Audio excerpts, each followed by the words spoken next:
mga kabinster, ang inyong lingkod, Mr. B, and welcome to my YouTube channel!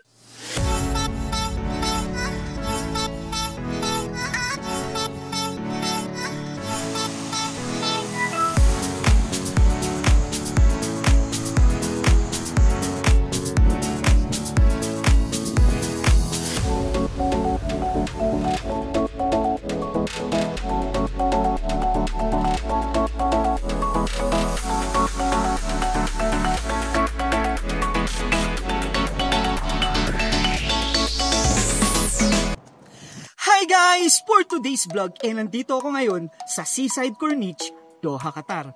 At ngayong araw na ito, magsa-sightseeing lang naman tayo sa isa sa mga ipinagmamalaking tourist spot ng Doha, Qatar. Kaya tara, samahan niyo ako. Ito guys, nandito ako ngayon sa Corniche, dito sa Doha, Qatar.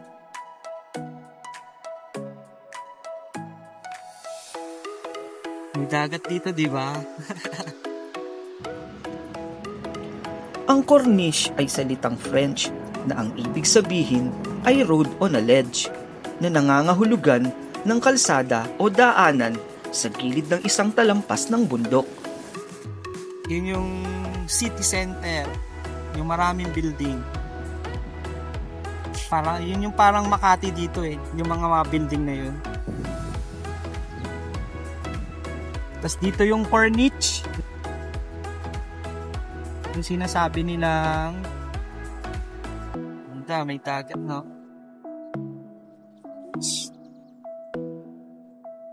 Medyo mainit ngayon kasi alas 10 na ng umaga. Medyo tirik-tirik na araw.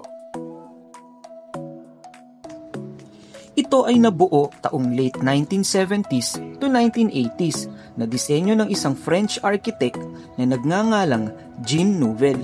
Ito ay may sukat na 7-kilometer stretch from Sheraton Hotel to Islamic Art Museum. Ginawa ang Corniche upang maging pampublikong lakaran ng mga tao dito sa Qatar. Ngunit ang pagbabago ng lugar na ito ay unti-unting lumawak noong ika-21 siglo dahil sa pagtatayo ng napakaraming mga istruktura sa bahaging norte ng Corniche. Yan guys, nilakad namin mula doon. Papunta doon, lalakarin namin guys. Lalakarin namin hanggang doon. Ngayon ay isa na ito sa mga sikat na atraksyon dito sa Qatar na may maayos at magandang lakaran pa na napapaligiran din ng mga luntiang puno at halaman, sariwa ang hangin at abot tanaw mo pa ang kagandahan ng karagatan.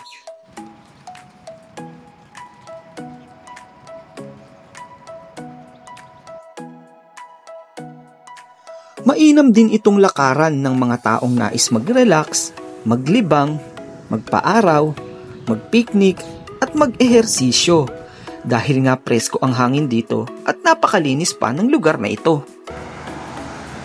At dito rin nila ginaganap ang kanilang taunang selebrasyon ng kanilang Qatar National Day at National Sports Day na dinadaluhan pa ng napakaraming mga tao rito. Kaya nga isa na rin ito sa mga iconic na lugar dito sa Qatar na talagang dinarayo ng mga iba't ibang lahi na galing pa sa iba't ibang panig ng ating mundo at gaya rin ng mga turistang tulad ko. Ito guys, alas 12 na ng tanghali ngayon dito sa Qatar guys at mga alas 5 na ng hapon dyan sa Pilipinas. Ito, lalaboy pa rin kami ng kasama ko. Kasi holiday ngayon dito, February 13, National Sports Day dito sa Qatar ngayon. Ito, gala kami.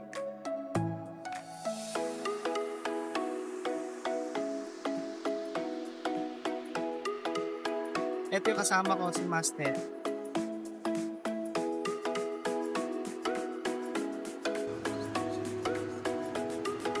Guys, nakikita niyo yung parang stage na yan. Yung parang sa Pilipinas yung Quirino Grandstand. Diyan daw, dito daw mismo ginaganap yung mga special events nila pagka nagmamarcha daw yung mga kapulisan dito ginaganap diyan.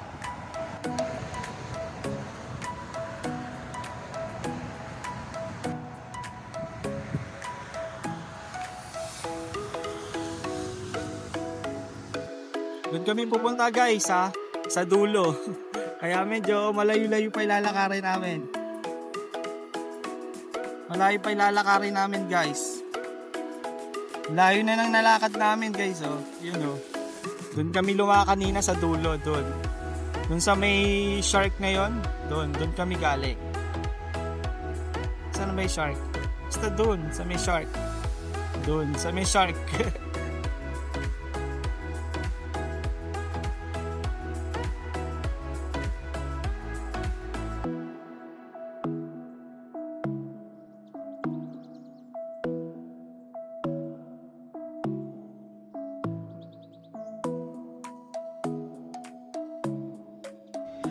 Kahit tirik ang araw sige-sige kami ng kasama ko sa pamamasyal.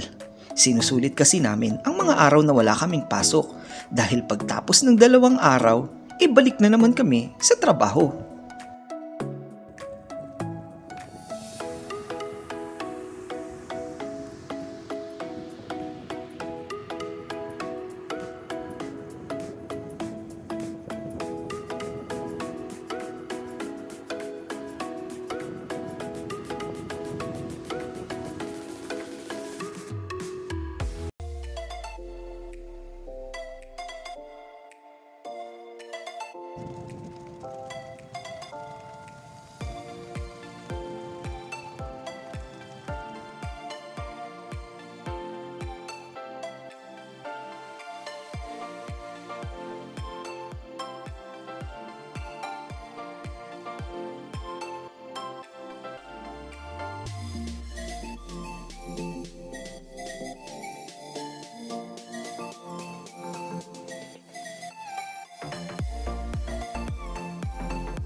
At alam nyo rin ba na dito sa Qatar idinaos ang FIFA World Cup 2022 na naganap noong November 20 to December 18, 2022 na nilahukan ng iba't ibang bansa tulad ng Poland, Canada, Japan, Denmark, Qatar at marami pang bansa ang nag-participate sa nasabing event.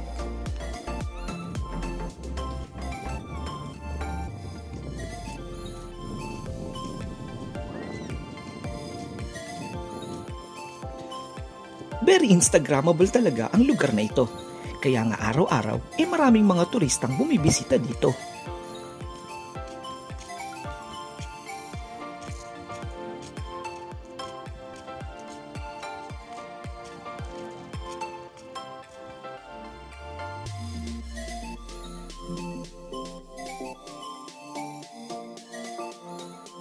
Mag-aalaw na lang ng tanghali guys. Ito, mamasyal pa rin. Di pa kami kumakain. Puro gala na lang ginagawa namin.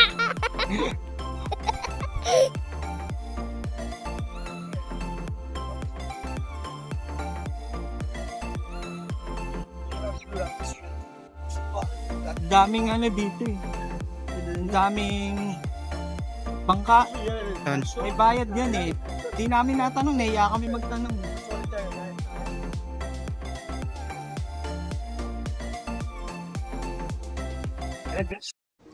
Siya nga pala guys, tip ko lang.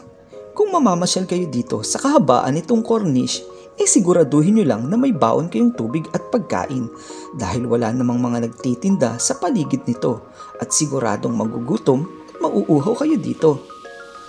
At huwag nyo rin kalimutang magpahid ng sunblock cream sa katawan nyo, lalo na sa mukha nyo. Kasi pagkatapos nyo mamasyal sa kahabaan nitong Corniche, siguradong iitim kayo. Gaya ko, nasunog nga mukha ko eh. Hehehehe.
Punta daw kami ng museum.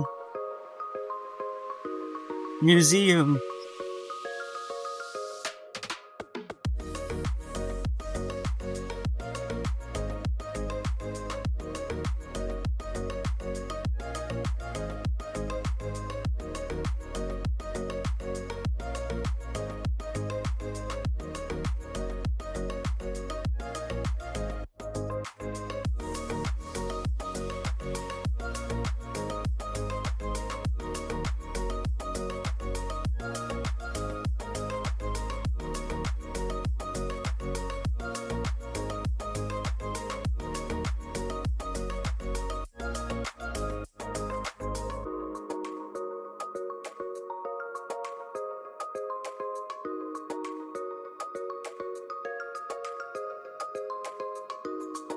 Punta kami doon guys, sa museum daw.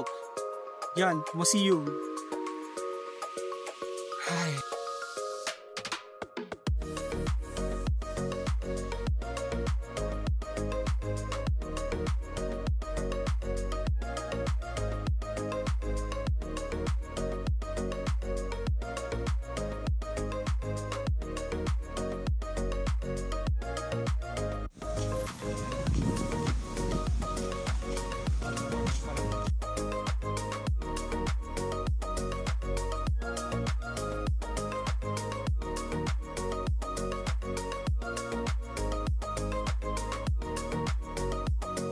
Guys, tutok ko kayo sa mansion namin.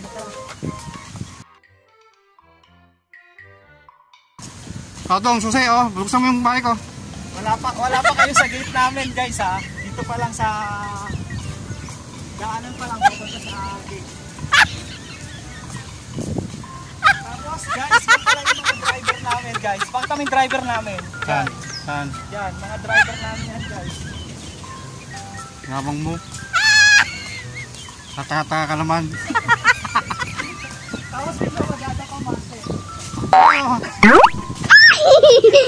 Joke lang. Ang yawan pero lampang.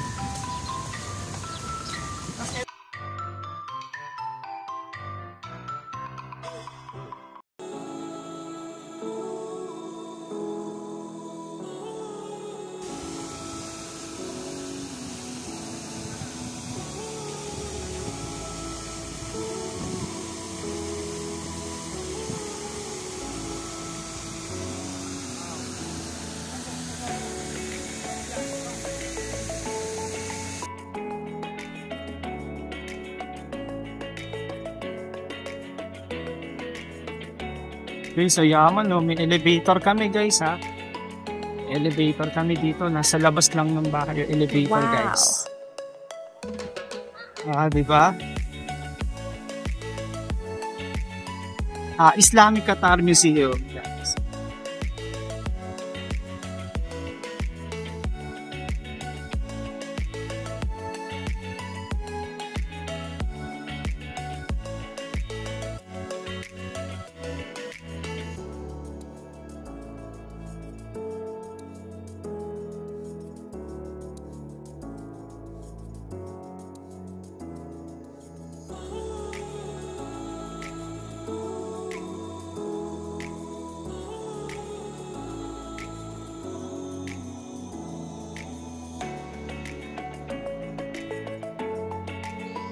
Hindi ko na nabidyohan hanggang loob guys, kasi mukhang bawal ata.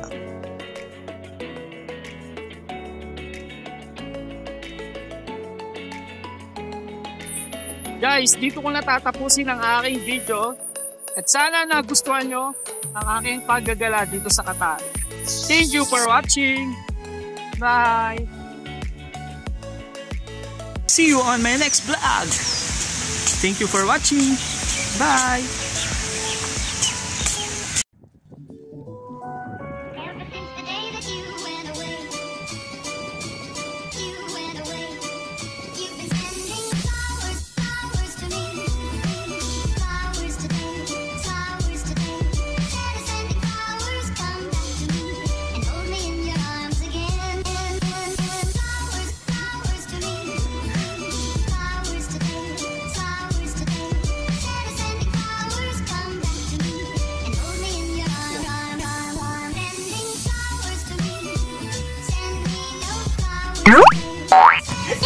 Joke lang.